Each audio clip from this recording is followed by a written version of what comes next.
اپنا بنا لیجئے سایہ عافیت میں۔ بسم اللہ الرحمن الرحیم۔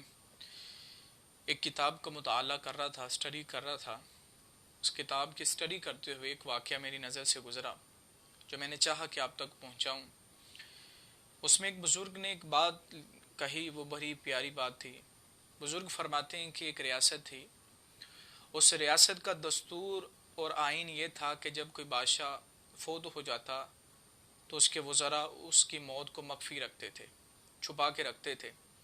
اور قانون یہ تھا کہ جب بادشاہ مر جاتا، مرنے کے بعد جو اول صبح، جو پہلی صبح آتی تھی، اس وقت جو شہر میں سب سے پہلے داخل ہوتا تھا اسے بادشاہ بنا دیا جاتا تھا۔ اسی طرح ہوا، اس ریاست میں بادشاہ فوت ہو گیا اور اگلی صبح ان کا انتظار تھا کہ جو اس شہر میں داخل ہوگا وہ ہمارا بادشاہ کہلائے گا۔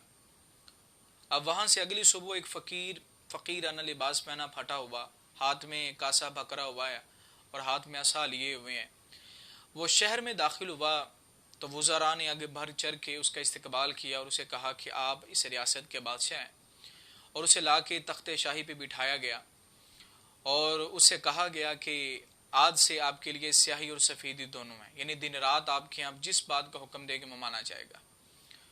اب فقیر نے جب یہ سارا معاملہ دیکھا تو اس نے یہ حکم جاری کیا کہ حلوہ تیار کیا جائے۔ حلوہ تیار کیا گیا، اس نے خوب پیٹ بھر کے کھایا اور دل میں سوچا کہ 7 دن میں 7 والے گاؤں سے مانگتا رہا ہوں لیکن ایک حلوہ کھانے کے پیسے مجھ سے نہ بن سکے، لیکن یہ عجیب معاملہ ہے کہ حکم دیتا ہوں حلوہ بن کے تیار ہو کے میرے سامنے آ جاتا ہے۔ اب چونکہ وہ حلوے کا شیدائی تھا، حلوہ بڑا پسند تھا اسے، اب کوئی بھی معاملہ درپیش ہوتا تو وہ یہی حکم دیتا کہ حلوہ تیار کرو۔ ایک مرتبہ ایسا ہوا، 3 مہینے اسی کام کے اندر گزر گئے۔ سپہ سالار جنرل اس کے پاس آئے، کہا حضور والا، جو ہماری دشمن قوم ہے وہ ہماری سرحدوں کے قریب آ رہے ہیں۔ تو اس فقیر نے حکم دیا کہ حلوہ تیار کرواؤ، خود بھی کھاؤ، اپنے فوجیوں کو بھی کھلاؤ۔ اب وہ یہی حکم مانا گیا، حلوہ تیار کیا گیا، خود بھی کھایا، فوجیوں کو کھلایا۔ پھر چند دن کے بعد فوجی آیا، سپہ سالار آیا، کہا حضور والا، دشمن عنقریب پہنچ گئے ہیں اور ہمارے شہروں میں داخل ہونے والے ہیں۔ تو فقیر نے پھر کہا کہ حلوہ تیار کرواؤ، خود بھی کھاؤ اور اپنے ساتھیوں کو بھی کھلاؤ، کچھ نہیں ہوگا۔ کچھ دن کے بعد پھر سپہ سالار کا حضور والا، اب تو وہ دشمن ہمارے شہروں میں داخل ہو چکے ہیں۔ تو فقیر نے پھر کہا کہ حلوہ تیار کرواؤ، خود بھی کھاؤ اور اوروں کو بھی کھلاؤ۔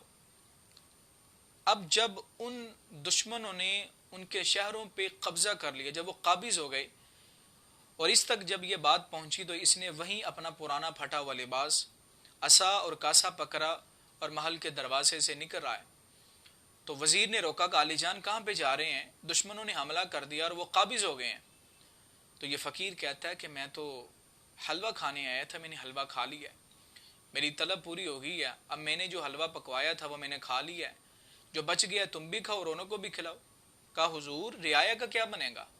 تو فقیر کہتا ہے کہ رعایا جانے اور ان کے حالات جانے، میں تو حلوہ کھانے آیا تھا۔